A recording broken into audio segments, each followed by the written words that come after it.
사도행전 11장 1절로 18절 말씀까지 긴 구절인데 내용이 연결되어 있기 때문에 함께 교독하도록 하겠습니다.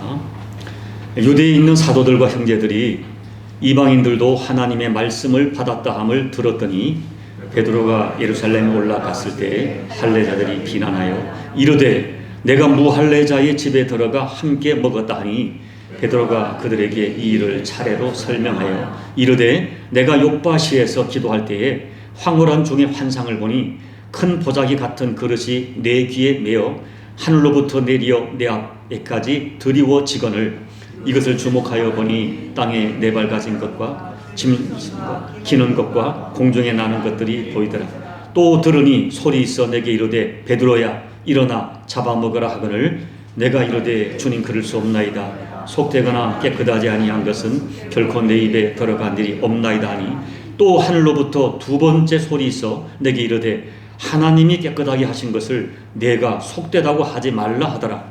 이런 일이 세 번 있은 후에 모든 것이 다시 하늘로 끌려 올라가더라. 마침 세 사람이 내가 유숙한 집 앞에 서 있으니 가이사라에서 내게로 보낸 사람이라. 성령이 내게 명하사 아무 의심 없이 함께 가라 하시매 이 여섯 형제도 나와 함께 가서 그 사람의 집에 들어가니 그가 우리에게 말하기를 천사가 내 집에 서서 말하되 내가 사람을 욥바에 보내어 베드로라 하는 시몬을 청하라. 그가 너와 내 온 집이 구원받을 말씀을 내게 이르리라 함을 보았다 하거늘 내가 말을 시작할 때에 성령이 그들에게 임하시기를 처음 우리에게 하신 것과 같이 하는지라. 내가 주의 말씀에 요한은 물로 세례를 베풀었으나 너희는 성령으로 세례를 받으리라 하신 것이 생각나노라. 그런즉 하나님이 우리가 주 예수 그리스도를 믿을 때에 주신 것과 같은 선물을 그들에게도 주셨으니 내가 누구이기에 하나님을 능히 맡겠느냐 하더라. 그들이 이 말을 듣고 잠잠하여 하나님께 영광을 돌려 이르되 그러면 하나님께서 이방인에게도 생명 얻는 회개를 주셨다 하니라. 아멘. 오늘 말씀 하나님 말씀을 붙들면 편견이 사라집니다 하는 제목으로 말씀을 드리겠습니다. 사도 바울께서는 고린도전서 1장 2절에서 우리는 십자가에 못 박힌 그리스도를 전하니 유대인에게는 꺼리끼는 것이요 이방인에게는 미련한 것이로되 오직 부르심을 받은 자들에게는 유대인이나 헬라인이나 그리스도는 하나님의 능력이요 지혜니라 라고 말했습니다. 복음의 핵심은 십자가에 못 박힌 예수 그리스도입니다. 십자가에 못 박힌 예수 그리스도가 복음이요. 그 복음이 사람들에게 들어가면 한 사람의 영혼 속에 들어가면 유대인도 헬라인도 하나님의 능력을 체험한다는 것입니다. 다시 말하면 예수님의 십자가가 사람을 변화시키는 능력이라는 것입니다. 여기서 능력이란 단어의 헬라어가 디나미스인데 이 헬라어 원어가 나중에 다이너마이트라고 하는 영어 단어로 발전하게 됩니다. 이 다이너마이트는 던지는 사람의 능력 때문에 폭발하는 것이 아닙니다. 또한 이 다이너마이트는 받는 사람의 어떤 능력 때문에 폭발하는 것이 아닙니다. 다이너마이트는 그 자체에 폭발하는 능력이 담겨 있습니다. 복음은 받은 사람이 또는 던지는 사람이 능력 있는 것이 아니라 복음 자체에 능력이 있기 때문에 복음이 들어가면 어떤 죄인도 죄 용서받고 구원받아 하나님의 자녀가 되고 영원한 천국을 유업으로 받게 됩니다. 이러한 변화가 복음의 본질적 능력이요 1차적인 능력입니다. 그리고 더 나아가서 복음은 디나미스 능력이기 때문에 복음이 들어가면 사람이 변합니다. 정말 사람이 변합니다. 인생의 가치관이 변하고 성품이 변하고 인간관계가 변하고 살아가는 삶의 내용이 변하고 돈 씀씀이가 변하고 모든 것이 놀랍게 변합니다. 저는 오늘 이 복음의 본질적인 변화, 구원이 아닌 복음을 받은 사람의 삶의 변화에 대하여 말씀을 드리려고 합니다. 한 가지 예를 들어볼까요? 지난번 설교에서 말씀을 드렸지만 당시의 골수 유대인들은 아침에 기도할 때마다 하나님 저를 이방인으로 태어나지 않게 하시고 노예로 태어나지 않게 하시고 여자로 태어나지 않게 하신 것을 감사합니다라는 기도를 드립니다. 그런데 복음이 들어가면 이런 사람들이 놀랍게 변합니다. 우리가 역사를 추적해보면 복음이 들어가면서 모든 인간관계의 담장이 다 무너졌습니다. 복음이 들어가는 현장마다 유대인과 이방인의 담이 무너지고 왕족과 노예가 친구가 되고 남자와 여자의 벽이 다 무너지는 놀라운 역사가 일어났습니다. 복음이 들어가니까 가진 자와 가지지 못한 자가 하나가 되고 배운 자와 배우지 못한 자의 담장이 다 무너졌습니다. 이 복음의 능력 앞에 백인과 황인과 흑인, 인종 간의 장벽이 다 무너지고 너와 나 사이의 장벽이 다 무너졌습니다. 그리고 이 복음, 곧 예수 그리스도는 사람을 변화시키는 디나미스입니다. 성경을 보니까 7 귀신 들린 여인이 예수님 앞에서 변화되고 돈을 인생의 최고로 목표로 삼고 살던 세리 삭개오가 변화됩니다. 남편을 5번 바꿔줬던 여인이 변화됩니다. 예수님을 저주하던 사람이 사도가 되고, 그리고 우리나라에 보면 사람의 인육을 씹어먹던 그 짐승 같은 사람이 예수를 영접하고 천사 같은 사람이 되었고 죽기 전에 자기의 온몸을 기증하고 세상을 떠났습니다. 예수 믿고 변화된 사람들의 이야기는 너무 많아서 열거할 수가 없습니다. 분명한 것은 복음, 예수 그리스도, 디나미스가 한 사람에게 들어가면 한 개인의 인생뿐 아니라 공동체와 인간관계가 놀랍게 변화시키는 능력으로 역사합니다. 그런데 여러분, 이 복음이 사람을 변화시키는 능력이 분명하지만 그 복음의 능력이 실제로 작동하지 못하도록 가로막는 아주 특별한 사고체계가 하나 있는데 그것이 바로 편견입니다. 이 편견의 사전적 의미를 찾아보면 미리 정해진 판단이라고 정해져 있습니다. 이것이 사실이냐 아니냐, 진실이냐 여부를 확인하고 판단하는 것이 아니라 미리 판단해 놓고 사실을 대하는 것입니다. 사람을 볼 때도 미리 편견을 가지고 사람을 대하는 것입니다. 결국 편견은 진실을 진실로 보지 못하게 하고 진실을 왜곡합니다.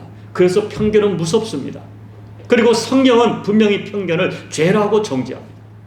편견은 서로를 오해하고 미워하게 하고 모든 인간관계의 정상적인 이 관계를 깨트리고 화평을 깨트리고 결국 내가 누려야 할 복을 깨트립니다. 우리의 삶에서 발견되는 몇 가지 편견의 예를 들어보면 첫째는 정보와 지식의 편견입니다.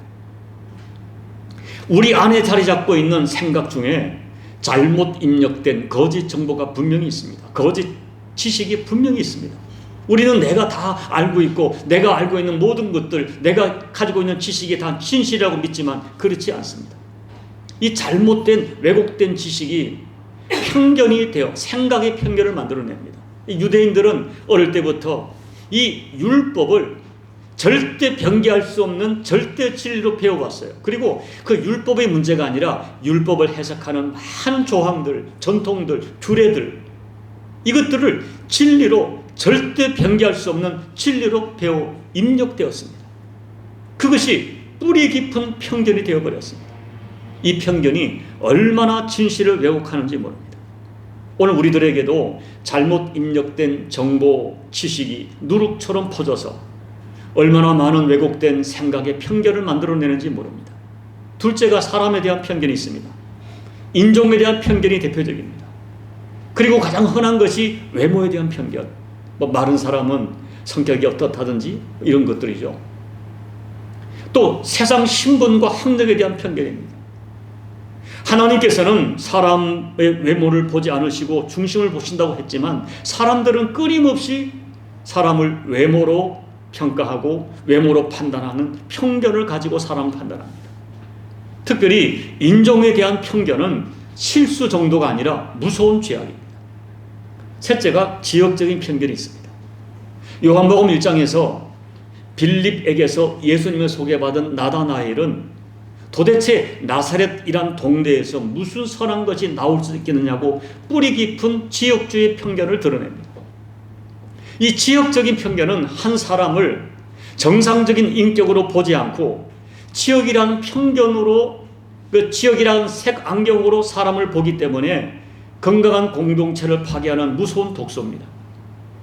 그 외에도 우리는 여러 가지 많은 편견을 가지고 살아갑니다. 문제는 이 편견이 하나님의 뜻을 거절하고 하나님 나라 공동체를 파괴하는 무서운 죄로 발전한다는 것입니다.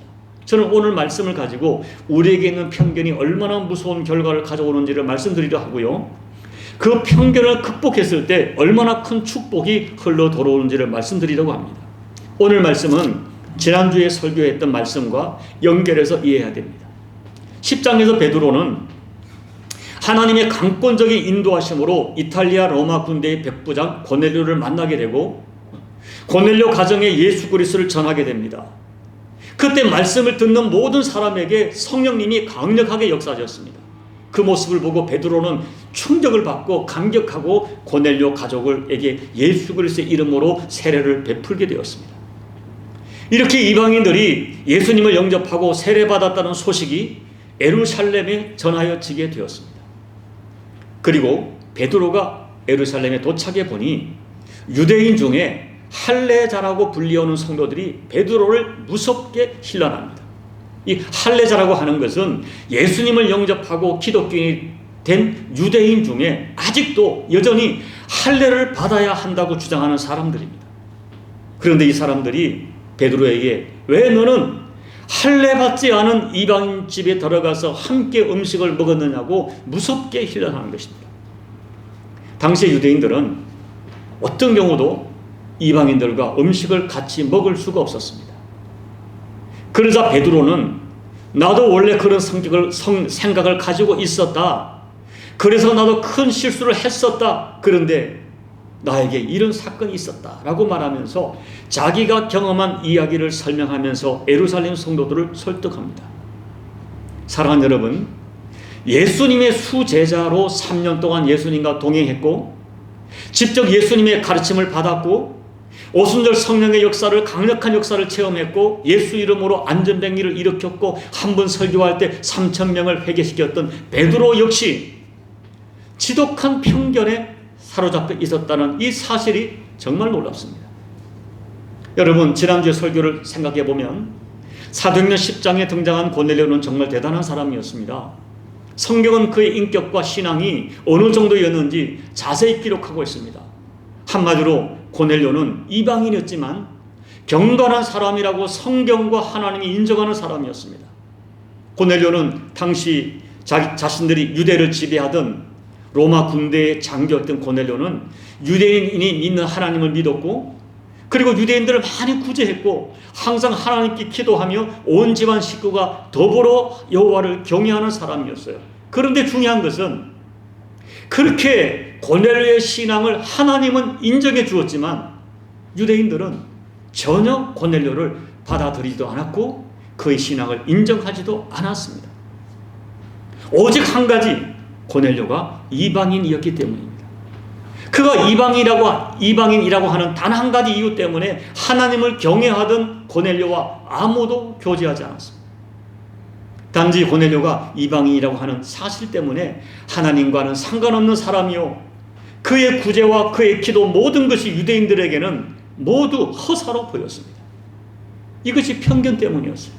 편견이 얼마나 무서운지 모릅니다. 편견은 진실을 진실로 보지 못하고 하나님이 인정하는 사람도 나는 받지 않습니다. 그때 베드로가 얼마나 편견에 치우쳤는지 하나의 사실을 가지고 제가 한번 말씀드리겠습니다. 이 하나님께서 베드로를 고넬료 가정에 보내기 전에 고넬료는 요바에 있는 무두장이 시몬의 집에 머물고 있었습니다. 자, 그런데 잘 생각해 보세요. 이 무두장이는 요즘으로 말하면 가죽 제조공입니다. 당시에 가죽을 만들려면 짐승을 죽여서 피부를 벗겨내고 피를 씻어내고 가죽을 부드럽게 하기 위하여 이 무두질을 했어요. 무두질이 뭔지는 인터넷에 찾아보세요. 저도 찾아봤어요. 어쨌든 무두질을 합니다. 그 다음에 염색을 하고 말립니다. 그런데 여러분, 유대인들에게 죽은 동물을 만지는 것은 율법으로 완전히 부정된 매우 부정한 일이었어요. 그렇기 때문에 정상적인 유대인은 이 무두장이 직업을 가질 수 없습니다. 그런데 시몬은 유대인이었지만 이 직업을 가졌어요. 그렇기 때문에 이 무두장이 시몬은 이미 율법적으로 부정한 자요, 그는 이미 이방인화된 사람입니다. 그런데 무두장이 시몬이 예수님을 영접했어요. 예수를 믿게 되었어요. 그렇기 때문에 베드로가 이 집에 거리낌 없이 들어가 머물게 되었습니다. 이 모습을 보면 베드로가 율법에 자유한 사람처럼 보입니다. 신앙적으로 유대인의 전통과 신앙적인 편견을 극복한 사람처럼 보입니다. 그런데 유대인 시몬을 받아들인 베드로가 이방인 고넬료를 받아들이는 데는 엄청난 진통을 겪습니다. 이 베드로조차도 하나님께서 환상을 통하여 3번이나 깨우쳐 주시고 강권하셔서 겨우 고넬료를 만나게 됩니다. 그리고 이방인 고넬료의 가정이 예수님 영접하고 세례를 받았다는 것이 감격스럽고 환영할 일이 아니라 예루살렘의 일부 성도들에게는 불쾌하고 받아들일 수 없고, 그래서 이 일을 진행했던 베드로를 무섭게 힐난하는 어처구니 없는 일이 벌어집니다. 이 모든 것들이 편견에 의한 무서운 현상이죠. 이 분명히 사도행전 10장은 베드로조차 편견을 가졌음을 암시합니다. 그런데 사도 베드로가 이 편견을 극복하고 이방인 선교의 역사적인 문을 열게 됩니다. 그렇다면 베드로 사도는 어떻게 골수에까지 박혀버린 편견을 극복하고 하나님의 뜻에 순종하게 된 것입니까? 그 해답이 본문에 있어요. 이 본문에서 베드로는 유대인들의 골수에까지 사무친 율법의 전통을 깨고 이방인에게 복음을 전하고 세례를 줄 수밖에 없었던 그 이유를 이제 유대인들에게, 예루살렘인 유대인들에게 설명을 하는 거예요. 그때 욥바에 머물던 베드로가 환상을 보았다는 것입니다. 오늘 성경에 기록되어 있죠. 환상 중에 하늘에서 큰 보재기 같은 것이 베드로 앞에 내려왔는데 그 보재기를 펼쳐보니 각종 4발 가진 짐승, 기는 것, 공중에 나는 것들이 들어있었습니다. 그리고 하늘에서 소리가 나기를 베드로야 일어나 잡아먹으라 하는 것입니다. 그러나 이 보자기 안에 들어있던 짐승들은 모두가 율법에서 부정한 것으로 규정하고 결코 먹어서는 안 되는 짐승으로 금지된 것들이었어요. 그래서 베드로는 주님, 그럴 수 없습니다. 이 속되고 깨끗하지 아니한 것을 내가 결코 먹지 아니하였나이다 라고 거절했습니다. 그때 2번째 소리가 들렸는데 하나님이 깨끗하게 하신 것을 내가 속되다고 하지 말라 하시는 것입니다. 이런 일이 3번 반복됐어요. 이 3번 반복됐다는 것은 베드로가 3번이나 계속 거부했다는 거예요. 그리고 보자기가 하늘로 끌려 올라갔습니다. 환상에서 깨어난 베드로가 이 환상이 무슨 뜻인가를 생각하는 중에 이방인 고넬료가 보낸 사람들이 베드로를 찾아온 것입니다. 그때 성령께서 베드로에게 베드로야 의심하지 말고 저들을 따라가라고 말씀하셨어요. 그래서 고넬료를 만나게 되었어요. 고넬료를 만나면서 베드로가 드디어 환상의 의미를 깨달았어요. 사도행전 10장 28절 말씀을 보면 유대인으로서 이방인과 교제하고 가까이 하는 것이 위법이지만 하나님께서 아무도 속되다 하거나 깨끗하지 않다 하지 말라 하시기로 내가 왔는데 너를 보니 하나님이 참으로 하나님께서 사람을 외모로 보지 않으시고 각 나라 중에 여호와를 경외하며 의를 행하는 사람을 다 받아주시는 것을 깨달았노라 라고 고백합니다. 놀랍게도 베드로는 그때서야 하나님께서 외모로 사람을, 인종으로 사람을 판단하지 아니하시고 여호와를 경외하는 사람은 누구든지 다 받으시는 줄을 이제야 알았다고 고백합니다. 이제야 알았다. 그와 같은 베드로의 고백이 저는 정말 놀라웠어요. 그렇게 성령을 체험하고 은혜를 체험했는데도 여전히 인종차별 편견에 사로잡혀 있었던 베드로의 고백이 정말 놀랍습니다. 그런데 그때 베드로가 이 이방인에 대한 편견을 깨고 이방인에게 세례를 베풀게 된 결정적인 이유를 설명합니다.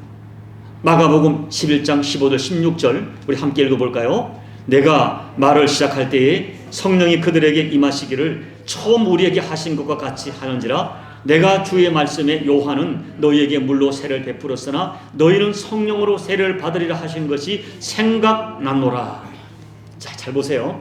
고넬료의 집에서 이 베드로가 말씀을 증거할 때 고넬료 가족들에게 성령이 강력하게 임했는데 그 모습이 자기들이 사도행전 2장에서 성령 받을 때의 모습과 똑같은 모습으로 성령이 임재하는 것입니다.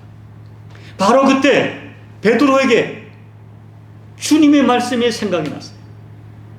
여러분, 이 마가복음 11장 16절에서 중요한 말씀은 생각양도라 하는 단어예요. 사실 베드로는 예수님을 3년 동안 따라다니면서 예수님 말씀을 많이 들었습니다. 그런데 듣기는 들어도 이해하지 못했습니다. 깨닫지 못한 말씀이 많았습니다. 그때 주님이 말씀하셨어요. 베드로야, 지금은 네가 깨닫지 못하지만은 언젠가는 알게 되리라 말씀하셨어요. 그리고 주께서 말씀하기를 성령께서 내가 너희들에게 말한 모든 것들이 언젠가는 생각나게 하시리라 말씀하셨어요. 그런데 지금 고넬료의 집에서 말씀을 증거하고 성령이 임하는 것을 보고 갑자기 베드로에게 예수님 말씀이 생각이 났습니다. 예수님 말씀이 생각나는 그 순간 베드로는 더 이상 고민하지 않습니다. 골수에 박혀있던 유대인의 전통이 중요하지 않습니다. 사람들의 여론, 사람들의 질타, 사람들의 눈치가 중요하지 않습니다. 나의 판단도 너의 판단도 중요하지 않습니다. 내게 이해가 되느냐 안 되느냐, 납득이 되느냐 안 되느냐 중요하지 않습니다. 17절 말씀을 보니까 내가 누구이기에 하나님을 능히 맡겠느냐, 하나님이 깨끗하다 하시는데 내가 뭔데 더럽다 틀렸다 안 된다 할 수 있겠느냐 말하는 것입니다. 우리가 누군데 하나님의 뜻을 맡겠느냐? 너희도 그 자리에 있었다면 나와 똑같이 하나님 뜻에 복종할 수밖에 없었을 것이다 라고 권면합니다. 그 순간 모든 갈등이 끝나고 말았어요. 여러분, 베드로는 때로는 깨닫지 못하는 부분도 있었고 편견도 있었지만은 한 가지 분명한 것은 베드로는 그의 인생의 주인이 누구냐 하는 주제권의 문제가 확실하게 실천된 진짜 신앙인이었어요. 베드로에게는 정말 예수님이 주인이셨어요. 그래서 예수님 말씀이 생각나자, 내 주님의 말씀이 생각나자마자 즉시로 자기의 전통을 버리고 자기의 생각을 버리고 자기의 편견을 던져버리고 말씀에 순종했어요. 여러분, 과연 그렇게 할 수 있겠습니까? 이 편견으로 인한 죄를 범하지 않으려면 내 생각을 붙들지 말고 주님을 바라보고 주님 말씀 주목해야 돼요. 그리고 성령님께서 나에게 말씀이 생각나게 하시면 그 말씀이 즉시 순종해야 돼요. 주님이 가라 하시면 가야 되고, 내가 가고 싶지 않아도 가야 됩니다. 멈춰라 하시면 내가 더 가고 싶어도, 내 생각에는 더 가고 싶어도 멈춰야 돼요. 우리 성도 중에는 내가 알고 있는 자기가 경험한 것을 가장 옳은 것이고 가장 성경적이라고 하는 고정관념을 가지고 있는 분이 계십니다. 한번 자기에게 정해진 자기 도구마를 좀처럼 깨지 않습니다. 그런데 여러분, 성경을 보세요. 기독교 역사를 보세요. 이 교회와 하나님의 교회를 가장 어렵게 했던 사람들이 전부 다 교회에 익숙하고 가장 교회와 가까웠던 사람들입니다. 유대인들 보세요. 하나님의 계획은 유대인들을 빛으로 삼아 온 세상 이방인을 구원하는 것이 하나님의 뜻이었지만은 스스로 하나님과 가장 가깝다는 유대인들이 자기들의 율법과 전통과 규례가 편견이 되어서 하나님의 뜻을 수천 년 동안 묶어두는 무서운 죄를 범했던 거예요. 여러분, 우리도 조심해야 돼요. 내 생각과 판단이 다 옳은 것이 아니에요. 우리는 내 생각과 판단도 편견이 될 수 있다는 이 진실을 정직하게 인정해야 됩니다. 그래서 하나님께서 용서하시고 하나님이 깨끗하다고 하신 사람을 내 편견으로 판단하고 정죄하지 않는지 살펴보아야 합니다. 사람을 외적인 조건으로 판단하고 내가 들은 소문이 편견이 되어서 한 사람을 잘못 평가하면 실수 정도가 아니라 큰 죄를 범하게 됩니다. 이 편견은 아름다워야 할 인간관계를 파괴하고 그리고 내가 받아야 할 하나님의 복된 역사를 가로막습니다. 그러므로 우리는 끊임없이 자신을 주목하지 말고 주님을 주목하고 주님 말씀 주목해야 됩니다. 여러분의 들은 말씀이 생각나면 내 생각 내려놓아야 됩니다. 여러분, 우리는 얼마나 고집스러운지 성경 말씀을 알면서도 안 합니다. 말씀이 생각나도 내 생각을 포기할 수 없습니다. 내 감정을 포기할 수 없습니다. 여러분, 성령께서 주님의 말씀을 생각나게 하시면 내 감정 내려놔야 합니다. 오늘 예수님이 하나님이 하신 결정적인 말씀, 하나님께서 깨끗하게 한 사람을 네가 뭔데 더럽다 안 된다 받을 수 없더냐 하느냐. 여러분, 하나님이 깨끗하게 한 사람을 내가 누구이기에 판단하고 정죄하고 받을 수 없다고 말하는가. 오늘 이 베드로의 깨달음이 우리가 놓치지 말아야 할 생명의 소리입니다. 어떤 때는 하나님께서 정말 내가 껄끄러운 사람, 내가 감정적으로 가까이 할 수 없는 사람을 받으라 하실 때가 있어요. 그때 그 사람을 내 감정을 내려놓고 사랑으로 받을 수 있는 믿음이 되어야 합니다. 여러분, 하나님께서는 나의 추악한 죄, 나의 지저분한 죄, 나의 허물, 나의 누추함 다 아시면서 나를 속되다 하지 아니시고 나를 하나님의 아들로 딸로 받아주셨으니 하나님이 깨끗하게 하신 그 어떤 사람을 나는 받을 수 없다고 말할 수 없어야 합니다. 편견을 버려야 합니다. 내 생각이 아닌 하나님의 생각으로, 내 시각이 아닌 하나님의 시각으로 모든 상황과 모든 사람을 볼 수 있어야 됩니다. 말씀이 생각나면 무조건 복종해야 됩니다. 이것이 혹이라도 편견 때문에 무너질 수 있는 우리의 인생을 이렇게 세우는 생명의 법칙입니다. 오늘 베드로는 주님의 말씀이 생각날 때 자기의 생각이 잘못되었다고 인정하고 즉시로 수십 년 동안 지켜왔던 자기의 신학적 입장, 자기의 어떤 종교적 입장을 던졌어요. 내 자존심의 문제가 아닙니다. 동료 유대인들의 반발이 문제가 아닙니다. 11장 17절 다시 읽습니다. 내가 누구이기에 하나님을 능히 맡겠느냐. 내가 뭔데 내가 어떻게 하나님의 뜻을 맡겠느냐. 이것이 베드로 신앙의 절정체였어요. 그리고 여러분, 이 본문을 읽는데 저는 저와 여러분이 또 한 가지 반드시 버려야 될 하나의 강력한 이 편견이 이 베드로를 통하여 제게 클로즈업 되었어요. 우리가 베드로의 인생을 추적해 보면 베드로의 인생은 절대로 회복할 수 없을 것 같은 치명적인 실수가 있었어요. 베드로는 계집종 앞에서 예수님을 3번 모른다고 부인했습니다. 한 번은 저주하며 부인했습니다. 이런 행동을 보면 베드로는 예수님이 그냥 버려버려도 아무 할 말이 없는 그런 사건이었고, 베드로 스스로에게도 평생 수치와 상처로 남을 수 있는 그런 사건이었어요. 그리고 이 사건 때문에 베드로는 자기 스스로를 정죄하면서 나는 틀렸어, 나는 안 돼, 자기에 대한 어떤 부정적인 편견으로 자기 인생을 주저앉게 만드는 그런 요소로 작용할 수 있는 사건이었어요. 그런데 그날 베드로에게 들려지는 말씀 하나 때문에 베드로 인생이 살아납니다. 마태복음 말씀을 보면 베드로가 예수님을 3번 부인하자 곧 닭이 울었어요. 그때 베드로는 자기 스스로 충격적이면서 주님을 물끄러미 바라보았어요. 예수님의 눈과 베드로의 눈이 마주쳤어요.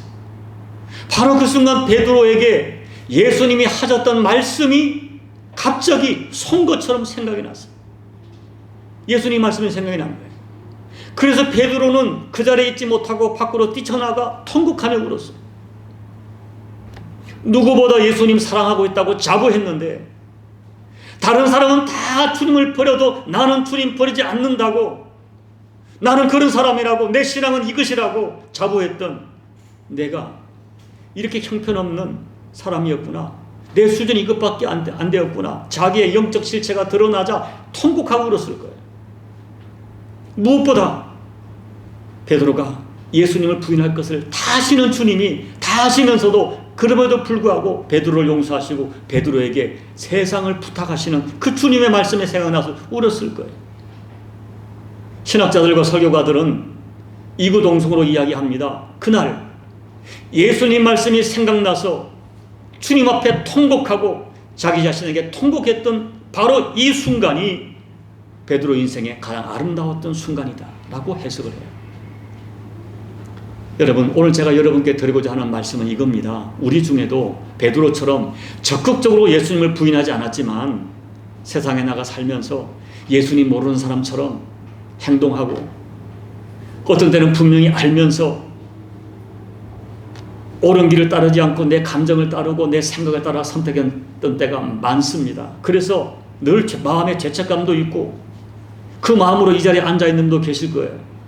심지어 어떤 사람은 자기에 대해서 나는 안 돼, 나는 틀렸어, 나는 천국 자신 없어 라고 자기에 대한 부정적인 편견으로 마음이 불편한 분이 계실 것입니다. 그런데 여러분, 제가 여러분께 한 가지 중요한 진실을 알려드립니다. 어떤 사람은 우리 보고 말합니다. 예수 믿는 너희들 가면 썼다고 말합니다. 주일만 신자라고 은근히 조롱합니다. 니들이 나와 우리가 다른 것이 뭐가 있느냐고 말합니다. 그렇다면 가면 속에 숨겨진 우리의 참모습은 무엇일까요? 그들이 우리를 가면을 썼다고 하는데 그 가면 속에 숨겨진 우리의 참모습, 놀랍게도 성경이 말하는 진실은 우리의 겉모습이 온갖 부끄러운 모습이 나타남에도 불구하고 너의 진면목, 가면 속에 너의 진면목은 의인이라는 거예요. 하나님의 자녀가 맞다는 거예요. 예수님의 십자가 피로 우리의 모든 죄가 깨끗하게 씻겨졌기 때문에 우리가 세상에서 자주 더럽혀질지라도 우리 속에 있는 진면목 내면은 예수의 피로 거룩해진 의인이 맞다는 것입니다. 그럼에도 불구하고 너의 진짜 모습은, 너의 진면목은, 진짜 신분은 하나님의 자녀가 맞다는 것입니다. 이것은 내 감정의 문제가 아니라 성경이 선포하는 말씀입니다. 참된 믿음은 요한복음 1장 2절 영접하는 자 곧 그 이름을 믿는 자들에게는 하나님의 자녀가 되는 권세를 주셨으니, 내가 정말 예수를 영접했다면 조금 부끄러운 삶이 있어도 나는 하나님의 자녀다, 하나님의 자녀의 권세가 있다고 믿어야 돼요. 나를 살펴보면 조금 부족한 것이 많아도 하나님의 말씀이 그렇게 선포하시니 나는 하나님의 자녀인 것을 확신하는 것입니다. 우리는 나의 부끄러운 수준을 주목하지 말고 예수님께서 십자가로 이루신 그 대속의 은혜, 하나님의 약속을 주목하고 붙드는 것입니다.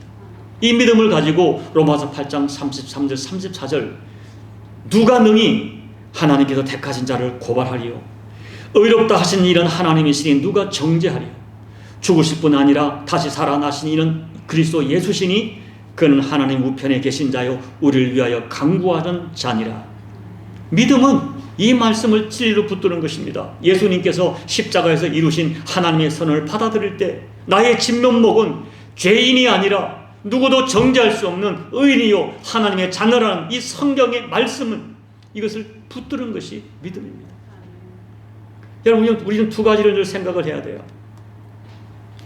이 진리를 붙들면 사람들이 예수 믿는 우리를 너는 가면 쓴 사람이라고 비난해도 크게 상처받지 않습니다. 왜냐하면 어느 정도 맞아요. 우리는 예수님의 피로 구원받은 하나님의 자녀라고 하는 진면목은, 이것은 누구도 바꿀 수 없는 우리의 영원한 법적인 얼굴입니다. 이게 성경이 분명히 선언하는 진리입니다. 그런데 한편으로 우리는 육신을 입고 있는 사람들이기 때문에 자주 죄의 공격을 받고 육체의 요구와 미혹에 넘어지는 것도 우리의 부인할 수 없는 현실입니다. 우리는 이 두 가지를 인정하며 살아야 돼요. 그래서 넘어졌으면, 베드로처럼 넘어졌으면 심각한 죄를 지었을지라도 나의 신분을 의심하지 말고 하나님 앞에 나와서 나의 죄를 솔직히 시인하고 회개하고 용서받으면 됩니다. 여러분, 우리가 너무 지나치게 자기를 정죄하고 낙심하고 좌절하는 것은 예수님 십자가에 대한 불신이고, 그건 역시 나에 대한 잘못된 편견입니다. 어떤 상황에서도 말씀에 대한 믿음으로 예수님 말씀 붙들고 일어서야 됩니다. 그러면 되는 것입니다. 우리는 나에 대해서도 편견에 잡혀서 안 되지만 타인에 대해서도 편견을 가지고 대해서는 안 되는 것입니다. 이제 말씀을 정리합니다. 말씀에 살아서 들리는 사람은 편견을 극복할 수 있습니다. 나 자신도 내 생각으로 나를 보지 않고 말씀으로 봅니다. 내 주변 사람들도 내 생각과 감정과 편견으로 보지 않고 하나님의 시각으로, 말씀으로 봅니다. 그런데도 정말 안타까운 것은 예수님을 주님으로 믿으면서도 말씀 대신에 자꾸 나의 생각과 나의 감정과 나의 편견으로 사람을 대하는 것입니다. 우리가 정말 바른 신앙생활을 하려면 말씀을 내 인생의 절대 가치로 주목하며 살아가야 합니다. 베드로가 뼈에 새겨지도록 익숙한 유대인의 전통적 편견에 갇히지 않고 성령께서 주의 말씀을 생각나게 하실 때 그 말씀을 붙들다가 하나님의 위대한 역사를 이루게 되었습니다. 그리고 자기 자신에 대해서도 치명적인 실패의 편견에 갇히지 않고 예수님의 용서하는 말씀 십자가 붙들다가 하나님의 역사에 쓰임받는 존귀한 인생이 되었습니다. 오늘 저와 여러분, 내가 가진 편견에 갇혀 살아가는 어리석은 인생 반복하지 마시고 주님이 생각나게 하시는 말씀을 붙들고 살아가시다가 살아계신 하나님의 역사에 쓰임받는, 또 그 살아계신 역사를 경험하는 저와 여러분 되시기를 예수님 이름으로 축복합니다. 아멘. 우리 함께 같이 기도할 때 오늘 말씀을 생각하면서 기도하겠습니다. 베드로가 성령을 체험했으면서도 3년 동안 예수님 말씀을 들었으면서도 이 이방인에 대한 편견을 깨지 못하다가 고넬료의 가정에 가서 성령의 역사하는 걸 보고 그 순간 주의 말씀이 생각날 때 주의 말씀 붙들고 자기의 편견을 던져버렸습니다. 그 이방인을 받아들여서 이 사도행전 10장을 통하여 이방인 선교의 위대한 역사가 시작되었습니다. 오늘 말씀을 기억하면서 주님, 내게도 혹시 편견이 있을지 모르겠습니다. 그런데 그때마다 주님 말씀이 생각날 때 주님, 내 감정을 따르지 않고 내 생각을 따르지 않고 주의 말씀을 선택하는 용기를 주십시오. 주의 말씀을 따라 내 감정을 던져버리고 오늘 수용할 수 없는 사람 수용하고 받을 수 없는 사람은 받을 수 있는 믿음을 달라고, 또 그런 상황도 수용할 수 있는 믿음을 달라고 우리 말씀을 생각하면서 편견에 갇힌 사람이 아니라 주의 말씀으로 편견을 이겨내게 도와주옵소서. 우리 함께 기도하며 나가시겠습니다. 하나님 아버지 고맙고 감사합니다. 오늘 우리가 말씀을 통하여 이 베드로가 편견에 잡혀 있다가 골수에까지 바뀌었던 편견을 하나님 아버지 성령을 체험하고도 바꿀 수 없었던 편견을 어느 날 갑자기 예수님 말씀을 생각나게 하실 때에 아버지 그 예수님 말씀을 붙들고 생각나는 말씀 붙들고 자기의 수십 년의 편견을 던져버렸습니다. 신학적 입장을 던져버렸던 그 믿음의 용기를 우리에게도 허락해 주십시오. 하나님, 우리에게도 편견이 있음을 고백합니다.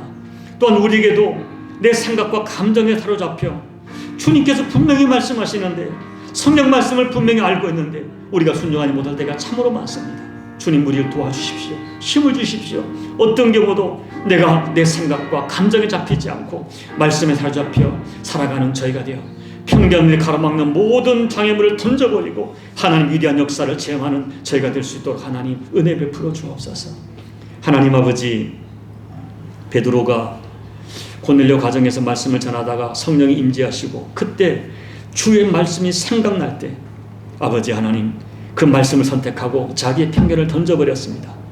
성령을 체험하고 3년 동안 예수님을 따라다녔고 하나님의 종으로 쓰임받던 베드로조차도 극복할 수 없는 편견이 있었다는 사실이 우리를 놀랍게 하지만 주님, 우리들에게도 얼마나 많은 편견이 있는지요.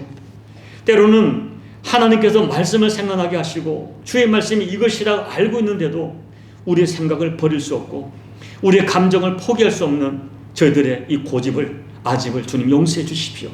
주님, 용기를 내서 나의 편견, 고집, 아집, 이 말씀 앞에 다 던져버리고 주의 말씀을 선택해서 사랑할 수 없는 사람 사랑하고 용서할 수 없는 사람 용서하고 나와 너무나 다른 사람 받아들일 수 있고 더 나아가서는 하나님 아버지 어떤 상황에 대해서도 세상적인 해석이 아니라 성경적인 말씀적인 안목을 가지고 상황을 해석하여 어떤 상황도 받을 수 있는 저희가 되어져서 아버지 바울처럼 앞서간 믿음의 열조들처럼 초막이나 궁건이나 어느 곳에 살아도 주 예수님으로 만족하는 삶을 살아갈 수 있는 저희가 될 수 있도록 은혜 베풀어 주옵소서. 예수님 이름으로 간절히 소망하며 기도하옵나이다. 아멘.